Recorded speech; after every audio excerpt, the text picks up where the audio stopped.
आज हम लोग क्लास 8 की साइंस का chapter some natural phenomena discuss करेंगे। In a previous class you read about wind, storm and cyclone. अब प्रीवियस क्लास में आपने विंड, स्टॉर्म और साइक्लोन्स के बारे में पढ़ा होगा। You learn that cyclones can cause lot of damage to human life and property. आपने ये पढ़ा होगा कि साइक्लोन्स जो होते हैं वो लॉट ऑफ डैमेज करते हैं, किसमें, ह्यूमन लाइफ में भी और प्रॉपर्टी में भी। You also learn that we can protect our self from this destructive phenomena to some extent. अब हम लोग अपने आप को इससे प्रोटेक्ट भी कर सकते हैं कुछ हद तक। In this chapter we shall discuss 2 other destructive natural phenomena. इस चैप्टर में हम लोग कुछ अदर डिस्ट्रक्टिव फिनोमिना के बारे में भी डिस्कस करेंगे। These are the lightning and earthquake. ये हैं अर्थक्वेक और lightning. We shall also discuss the step we can taken to minimise destruction. और हम लोग इसमें ये भी पढ़ेंगे कि कौन से स्टेप्स हम लोग लेते हैं इसको we can take minimise destruction caused by this phenomena. हम लोग कौन से सेफ्टी के स्टेप्स लेंगे इस डिस्ट्रक्शन से बचने के लिए। Lightning, you might have been seen spark on a electric poles when wires become loose. आपने देखा होगा कि इलेक्ट्रिक पोल्स में जब वायर लूज हो जाता है तो वहाँ पे एक स्पार्क होता है, एक चिंगारी निकलती है। This phenomena is quite common when wind is blowing. ये फिनोमिना क्वाइट कॉमन होता है जब तेज़ हवा चलती है और तार लूज होता है, वहाँ से चिंगारी निकलना शुरू हो जाती है। When we plug loose in socket, lightning is also an electric spark but a huge scale. Lightning क्या होते हैं, एक इलेक्ट्रिक स्पार्क की तरह होता है लेकिन वो बहुत लार्ज स्केल पे होता है। In ancient time people do not understand the causes. पुराने ज़माने में लोग इसको समझ नहीं पाते थे ये क्यों होता है। They were therefore afraid of lightning, और वो इस चीज़ से अफ्रेड करते थे। And thought that the worth of God was visiting them, और उनको ऐसा लगता था जो वर्थ ऑफ गॉड है वो उनसे विजिट कर रहा है। Now of course we understand the lightning is caused by accumulation of charges in clouds. अब हम लोग को ये समझ में आ गया जो लाइटनिंग कॉज्ड होती है वो किस वजह से होती है, चार्जेस इन द क्लाउड्स। जो एक्यूमुलेशन पैदा होती है क्लाउड्स में, उसकी वजह से इसमें स्पार्किंग होती है। We need not be afraid of, हमको लाइटनिंग से अफ्रेड नहीं करना चाहिए, but we have to take a precaution, हमको प्रिकॉशंस लेने चाहिए उससे बचने के लिए। The spark that Greek knew about. The ancient Greek knew that earlier 600 BC that when amber's is a kind of a resin was rubbed with fur and attract light objects such as hair.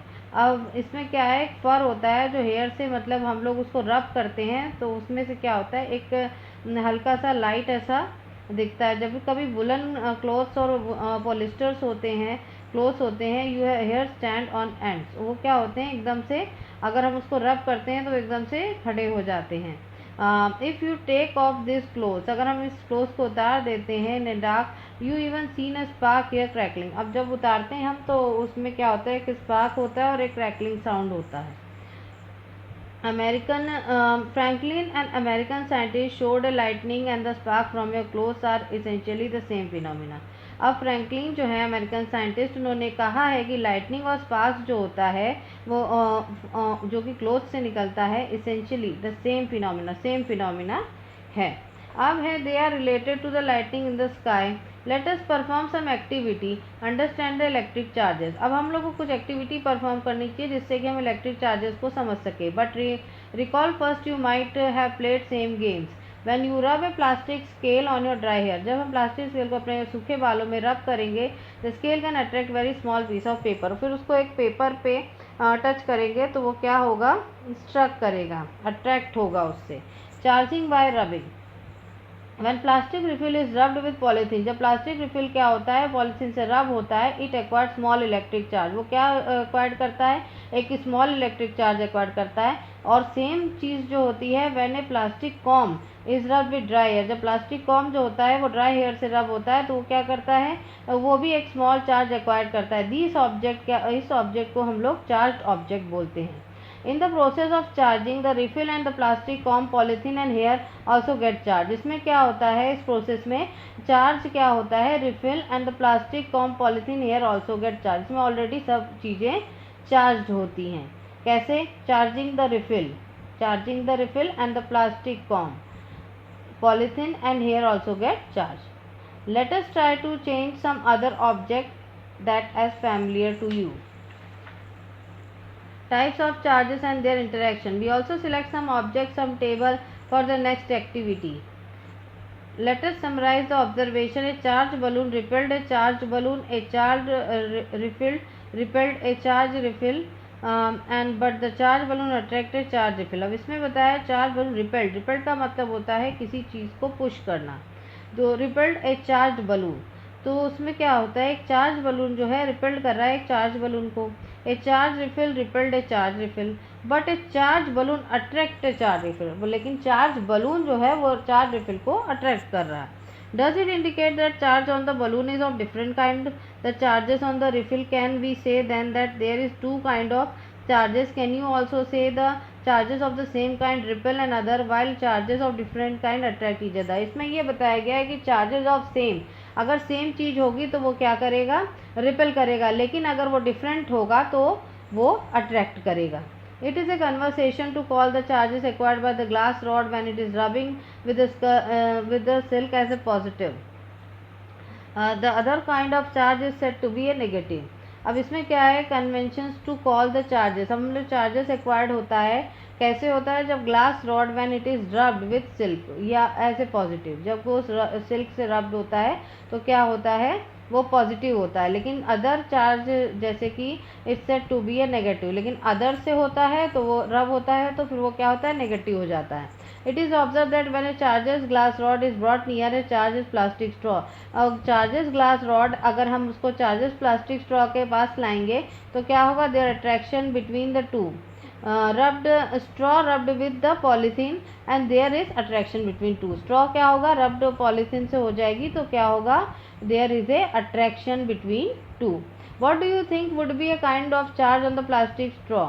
हम लोग ये discuss करेंगे कौन सा charge होगा किस पे, plastic straw पे. Your guess that the plastic straw would carry negative charge. Plastic straw क्या होता है, नेगेटिव चार्ज कैरी करता है.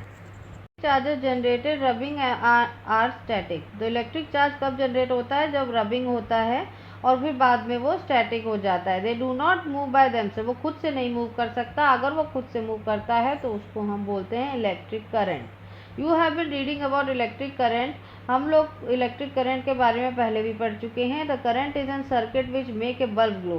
करंट वो चीज़ होती है जो कि सर्किट के द्वारा क्या करता है, बल्ब को जलाता है. The current that make a wire hot, वो क्या करता है, वायर को हॉट कर देता है. It is nothing but motion of charges, वो और कुछ नहीं है, केवल मोशन ऑफ चार्ज है.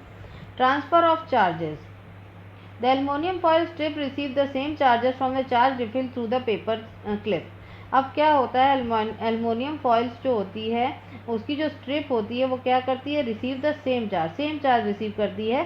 किससे, फ्रॉम द चार्ज रिफिल, किससे, चार्ज रिफिल से, through the paper clip. Remember the metal are good conductor of electricity. अब इसमें क्या बताया गया है कि जो मेटल होता है वो गुड कंडक्टर होता है इलेक्ट्रिसिटी का. The strip carrying similarly charges repel each other and they become wide open.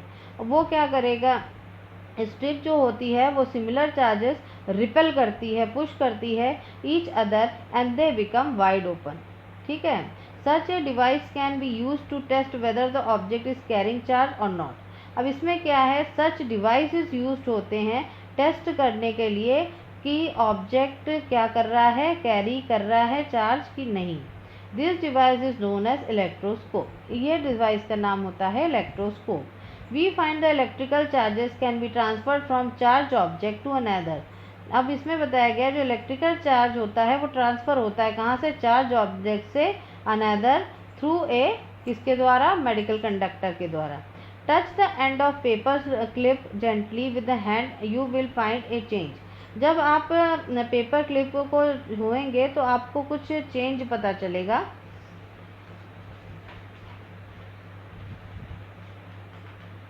The foil strip they come back to their original state. वो आपको ये देखने को मिलेगा कि वो अपनी जगह पे वापस आ चुकी है, original state. Repeat charging of foil strip can touching the paper clip.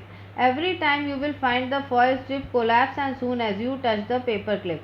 जैसे ही हम लोग पेपर क्लिप को टच करेंगे वैसे ही क्या हो जाता है, वो सून कोलैप्स हो जाती है जब भी हम उस चीज़ को, पेपर क्लिप को टच करेंगे. वाई डज इट हैपन, ये क्यों होता है? The reason is that foil strip lose charge, foil strip क्या करती है? चार्ज को लूज कर देती है टू द अर्थ, किस पे? अर्थ पे, थ्रू योर बॉडी, हमारी बॉडी के द्वारा। We see that the foil strip are discharge, अब हम इस चीज़ को कहते हैं कि फॉयल स्ट्रिप क्या हो गई है? डिस्चार्ज हो चुकी है। The process of transferring a charge from charge object to earth, अब ये क्या है? प्रोसेस होता है ट्रांसफ़र करने का चार्ज का, of charge from charge object, charge को चार्ज ऑब्जेक्ट से ट्रांसफ़र करना, किसके?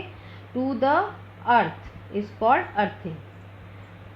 इसमें ये डेफिनेशन ये एक्सप्लेन करती है जैसे कि कोई चार्ज को हम लोग चार्ज ऑब्जेक्ट से, जैसे ट्रांसफरिंग होता है चार्ज किसी चार्ज ऑब्जेक्ट के द्वारा, किसमें?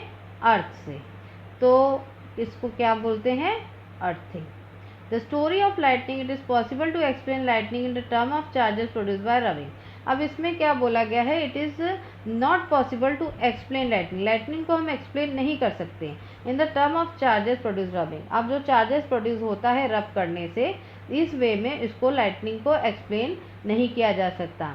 The development of thunder storm, the air current move upward while water droplets move downward. जो थंडर स्ट्रॉम होता है और जो एयर करंट होता है वो ऊपर की तरफ जाता है, जबकि वाटर ड्रॉपलेट्स कहाँ आते हैं? नीचे की तरफ गिरते हैं। This movement causes separation of charges, ये मूवमेंट क्या कॉज करता है? Separation of charges. By a process not yet completely understood, the positive charge collect near the upper edges and the clouds and negative charge accumulate near the lower edges. अब इसमें यह बताया गया है इस प्रोसेस में कि जो कम्प्लीटली जो होता है अंडरस्टूड है कि चार्ज जो होता है collect near the upper as, कहाँ कलेक्ट होता है? अपर एज में ऑफ द क्लाउड, एंड जो नेगेटिव चार्ज होता है वो एक्यूमुलेट होता है नियर द लोअर एज में। तो इसमें क्या होता है? इस accumulation of positive charges near the ground also, इसमें क्या होता है? एक्यूमुलेशन ऑफ पॉजिटिव चार्ज भी होता है ground, near the ground. When the magnitude of the accumulated charges become very large, जब भी मैग्नीट्यूड जो होता है वो चार्जेस का बहुत लार्ज होता है, the air which is normally as a poor conductor of electricity, air जो होती है वो पुअर कंडक्टर ऑफ इलेक्ट्रिसिटी होती है, is no longer able to resist their flow, वो कुछ भी मतलब उनके फ्लो को रेजिस्ट नहीं कर सकती। Negative and positive charges meet, negative और पॉजिटिव चार्जेस क्या होते हैं? मीट कर हो जाते हैं, तो प्रोड्यूसिंग स्ट्राइक, उसमें क्या होता है? स्ट्राइक, ब्राइट लाइट और साउंड प्रोड्यूस हो जाता है। We see strikes of lightning, the process is called an electric discharge, इस प्रोसेस को हम लोग बोलते हैं electric discharge. The process of electric discharge can occur between 2 और मोर क्लाउड, जो प्रोसेस ऑफ इलेक्ट्रिक डिस्चार्ज होता है वो 2 और या 2 से ज़्यादा क्लाउड्स के बीच में होता है। Between clouds and the earth, किसमें? Between cloud and the earth, ये भी हो सकता है। Today we need to get a frightened by lightning, आजकल हम जो है लाइटनिंग से फ्राइटेंड हो जाते हैं। Now we understand the basic phenomena, अब हमको उसके बेसिक फिनोमिना को समझना पड़ेगा। Scientist are trying hard to improve this understanding, scientist इस चीज़ में बहुत मेहनत कर रहे हैं इस चीज़ को प्रूव करने के लिए कि इससे डरने की ज़रूरत नहीं है, बस कुछ प्रिकॉशंस लेने पड़ते हैं। स्ट्राइक को डिस्ट्रॉय लाइफ एंड प्रॉपर्टी, ये तो है कि लाइटनिंग क्या करती है? लाइफ और प्रॉपर्टी को डिस्ट्रॉय कर देती है। It is therefore necessary to take measure protect, इसमें हम लोग को प्रिकॉशंस, जैसा कि मैंने बताया कि कुछ प्रिकॉशंस लेने पड़ते हैं। लाइटनिंग सेफ्टी, अब लाइटनिंग सेफ्टी के लिए हम लोग क्या प्रिकॉशंस लेंगे? During lightning thunderstorm no open place is safe, light और थंडरस्टॉर्म के समय पे कोई भी ओपन प्लेस सेफ नहीं होता है। Hearing thunder is an alert to rush a safer place, जैसे ही थंडरस्टॉर्म या कुछ इस तरीके से होता है, लाइटनिंग होता है, तो आपको एक सेफ प्लेस पे चले जाना चाहिए। After hearing the last thunder, जब लास्ट थंडर आप सुनते हैं, वेट फॉर सम टाइम, हम लोग को वहीं खड़े रहना चाहिए जब तक बिजली कड़कना कम ना हो जाए, थंडरस्टॉर्म कम ना हो जाए। Finding a safe place, a house और a building is a safe place, घर और बिल्डिंग्स जो होती है वो सेफ प्लेस होती हैं। If you are travelling by car, अगर आप कार से सफ़र कर रहे हैं या बस से कर रहे हैं, यू आर सेफ इनसाइड, आप उसके अंदर सेफ हैं। विथ विंडो और डोर्स को शट कर लेना चाहिए। आउटसाइड में क्या होता है? Open vehicles like motor bike, tractor, construction machinery, open cars, ये सब सेफ नहीं होती हैं। Open field, tall tree shelter in A park, ये भी सेफ नहीं होता है। डू नॉट प्रोटेक्ट, ये सब प्रोटेक्ट नहीं कर पाएंगे। Carrying an umbrella is also not good, इन अम्ब्रेला को कैरी करना भी गुड नहीं होगा। If in a forest take a shelter under short tree, हम लोग को हमेशा छोटे पेड़ों के नीचे शेल्टर लेना चाहिए। If no shelter is available, अगर इन केस आप ऐसी जगह पे फंस गए हैं जहाँ पे शेल्टर लेना पॉसिबल नहीं है, देन स्टे अवे फ्रॉम, किससे स्टे अवे होना है हम लोग को? ट्री से। Stay away from the poles, जो इलेक्ट्रिक पोल्स होते हैं। मेटल ऑब्जेक्ट से स्टे अवे करना चाहिए। Do not lie on the ground, ground पे लेटना नहीं है। Instead of squat slow down on the ground, और कैसे स्क्वाट्स की तरह हम लोग को ग्राउंड पे बैठ जाना है और हम लोग को प्लेस करने हैं हैंड्स, और उसमें क्या है? Place a hands on your knee with your head, between the hands, और उस हैंड्स के बीच में हम लोग को अपना हेड रखना है। This position will make you smallest target to be struck, ये पोजीशन जो होती है वो आपको कुछ हद तक बचा सकती है, जैसा कि इस पिक्चर में शो किया गया है। इस तरीके से सेफ पोजीशन पे हमको बैठना है। Inside the house, lightning can strike telephone cords, electrical wires and metal pipe. और inside lightning क्या करती है? inside house में कहाँ किस किस चीज़ में अटैक कर सकती है? lightning can strike telephone cord, telephone cords wire जो होते हैं उस पर कर सकती है, electrical wires पे और metal pipes पे। Do you remember lightning is an electric discharge? आपने ये पता होगा कि लाइटनिंग क्या है, वो एक इलेक्ट्रिकल डिस्चार्ज है। और thunderstorm, during a thunder storm contact with these should be avoided, हमको थंडर स्टॉर्म के समय इनसे कॉन्टैक्ट में नहीं आना चाहिए। It is safer to use mobile phone and cordless phone, और ये बहुत ही सुरक्षित होता है यूज़ करना मोबाइल फ़ोन और cordless phone. It is not wise to call a person who are receiving to your phone, अब इस समय हम लोग को उस पर्सन से बात नहीं करनी चाहिए जो रिसीव कर रहा है फ़ोन, मतलब कोई बातचीत हम लोग को इसके द्वारा phone through a wired phone से नहीं करनी चाहिए। Bathing should be avoid during the thunderstorm, thunderstorm के समय हमको नहाना अवॉइड करना चाहिए। Contact with the running water, किससे? रनिंग वाटर के थ्रू जो पानी आता है उसके ज़रिए, हम उससे नहीं नहा सकते। Electrical appliances like computer, TV should be unplugged, और इलेक्ट्रिकल अप्लाइंसेज जो भी घर में होते हैं, कंप्यूटर, टीवी, उनको बंद कर देना चाहिए। Electrical light can remain on, electrical lights को ऑन कर देना चाहिए। They do not cause any harm, और वो कोई हार्म नहीं कॉज करता है। Lightning conductor, lightning conductor is a device use to protect a building from effect of lightning, lightning conductor क्या करता है? वो बिल्डिंग को प्रोटेक्ट करता है, किससे? लाइटनिंग से। इसमें क्या होता है? एक मेटालिक रॉड होती है जो कि टॉलर, लंबी होती है बिल्डिंग से, is installed in the wall of the building during its construction, construction के टाइम पे वो एक वॉल पे इंस्टॉल कर दी जाती है। One and rod is kept out in the air, एक साइड उसका जो है वो हवा में रखा जाता है, other is buried in deep ground, और दूसरा साइड जो होता है वो डीप ग्राउंड में बरीड कर दिया जाता है। The rod prove very easy route to the transfer electric charges to the ground, the rod क्या होती है? वो प्रोवाइड करती है ईजी रूट, किसका? Transfer the electric charge to the ground, ground को इलेक्ट्रिक चार्ज ट्रांसफ़र करने में उसको ईजी हो, ये एक ईजी रूट होता है। The metal columns use during the construction, electric wires and water pipes in the building also protect us and extend, but do not touch them during the thunder, thunder storm के समय हमें electric wires को touch नहीं करना चाहिए। Water pipes in the buildings जो होते हैं उनसे, मतलब इन सब चीज़ों से हमको दूर रहना चाहिए कि कहीं से कोई लाइटनिंग या कोई इस तरीके का करंट ना आ जाए जिसकी वजह से जो हमको नुकसान पहुंचा सके।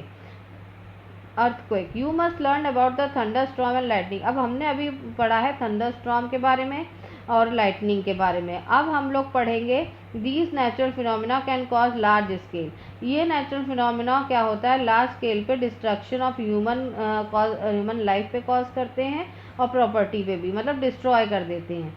These phenomena can predict to some extent, ये फिनोमिना क्या प्रिडिक्ट किए जा सकते हैं? The weather department can warn about thunder storm developing in some area, कहीं एरिया पे जैसे थंडर स्टॉर्म आने वाला होता है तो डिपार्टमेंट उस चीज़ को बता देता है कि ये जो है थंडर स्टॉर्म यहाँ इन जगहों पे आने वाला है। If a thunder storm occur there is always possibility of lightning, जब भी थंडर स्टॉर्म आता है तो उसमें पॉसिबिलिटीज होती है कि लाइटनिंग भी हो। एंड साइक्लोन अकॉम्पनी इट, और साइक्लॉन्स भी आ सकता है। So we get time to measure to protect our self, तो हमको क्या होता है जब इत्तला मिल जाती है तो हम लोग को टाइम मिल जाता है अपने आप को प्रोटेक्ट करने के लिए। लेकिन कुछ ऐसे फिनोमिना होते हैं जिनको आप पता नहीं लगा सकते। वो नेचुरल फिनोमेना कौन से होते हैं? Earthquake. It can cause damage of human life, ये बहुत डैमेज करता है ह्यूमन लाइफ को भी, प्रॉपर्टी को भी, एक लार्ज स्केल पे। लेकिन इसका पता लगाना बहुत मुश्किल होता है कि कब आएगा और क्यों ऐसा हो रहा है। अब इसके बारे में हम डिस्कस करेंगे कि अर्थक्वेक क्यों आता है, what happen when it occurs, और क्या होता है जब वो आता है। These are some questions we shall be discuss. What is an earthquake? An earthquake is a sudden shaking. Earthquake क्या होता है? सडनली बिल्कुल हिलने लगता है सब कुछ of the earth which is last very short time, थोड़े समय के लिए वो बहुत ज़्यादा जैसे बिल्डिंग होती है बहुत ज़्यादा हिलने लगती है, डिस्टर्बेंस हो जाता है।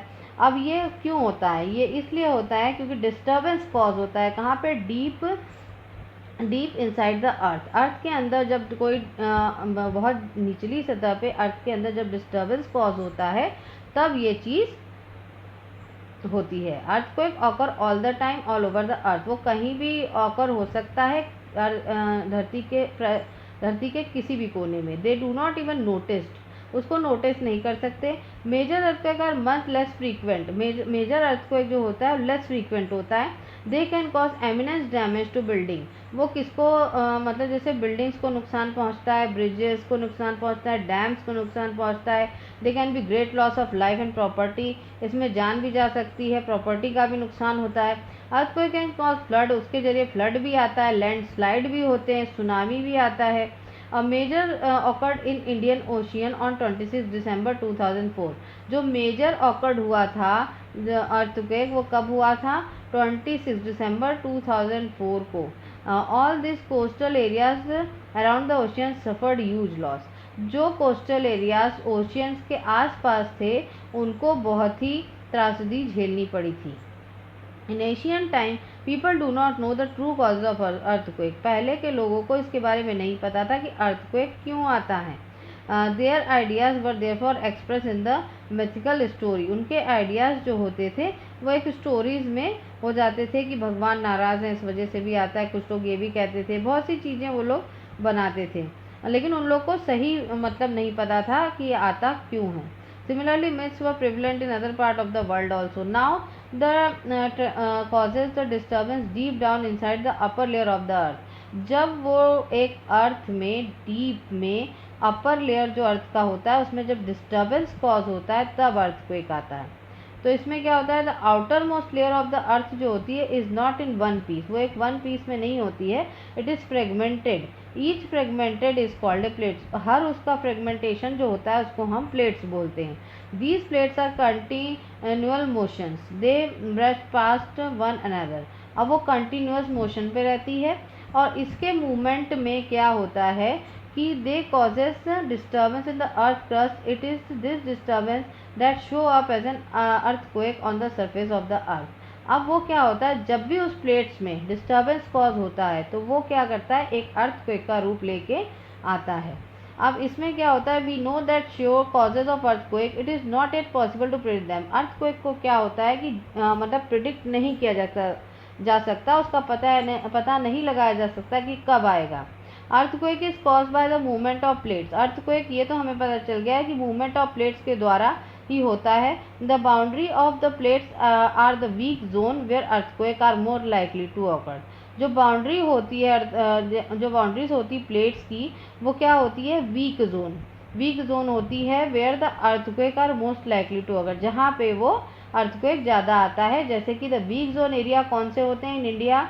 Area most threaten as Kashmir, जैसे कश्मीर है, वेस्टर्न एंड सेंट्रल हिमालयाज है, होल ऑफ नॉर्थ ईस्ट है, कच्छ है, राजस्थान है, इंडो गैंगेस्टिक प्लेन है, are some south India also fall in the danger zone. ये सब जगह एरियाज जो होते हैं वो डेंजर जोन में आते हैं। इसमें क्या होता है? The power of earthquake is express in term of magnitude on a scale called a Richter scale. अब इसमें जब भी अर्थक्वेक आता है तो वो हाई पावर स्केल में आता है, जैसे हाई रेक्टर स्केल में आता है।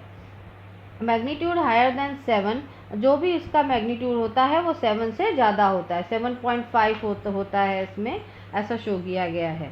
प्रोटेक्शन अगेंस्ट द अर्थक्वेक, अब हम लोग को ये देखना है कि हम लोग इससे कैसे प्रोटेक्ट कर सकते हैं। We know that the earlier page the earthquake can not be predicted, अब हम लोग ने ये तो पढ़ा कि अर्थक्वेक को हम प्रिडिक्ट नहीं कर सकते।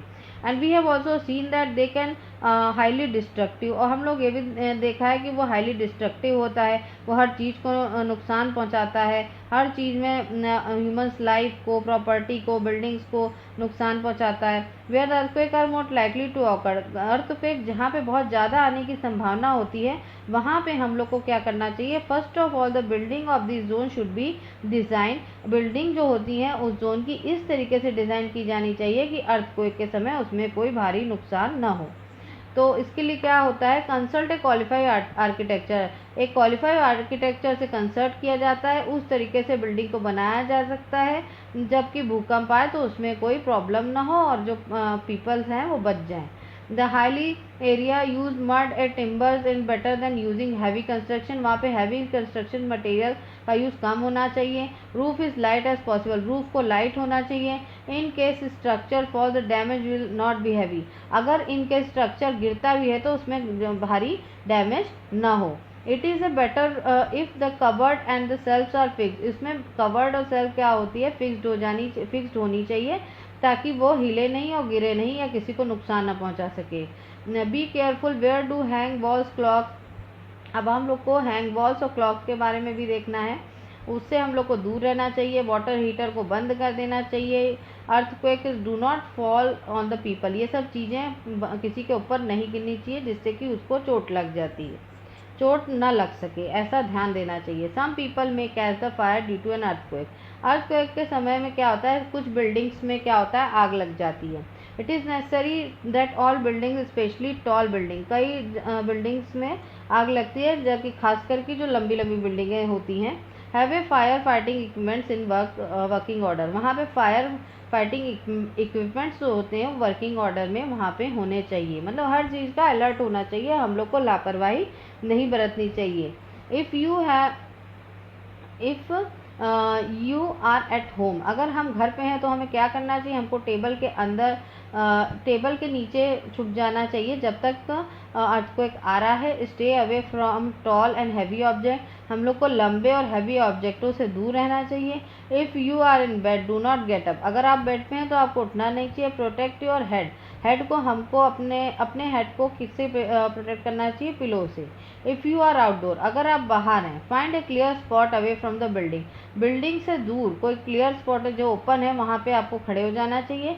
Trees and overhead power line drop to the ground, trees और ओवरहेड पावर लाइन क्या होता है, गिर जाते हैं ग्राउंड में, तो उनसे भी दूर रहना चाहिए। If you are in car, अगर आप कार और बस में हैं तो डू नॉट कम आउट, उससे बाहर नहीं आना चाहिए। Ask the driver to drive slowly, और ड्राइवर को बोलना चाहिए कि धीरे धीरे वो चलाए। Do not come out till the earthquake stop, मतलब जब तक बाहर नहीं निकलना चाहिए जब तक ये चीज़ें शांत ना हो जाएं। सो स्टूडेंट, ये चैप्टर हम लोग का यहीं पे ख़त्म होता है। नेक्स्ट चैप्टर हम लोग नेक्स्ट वीडियो में डिस्कस करेंगे। Please subscribe my channel.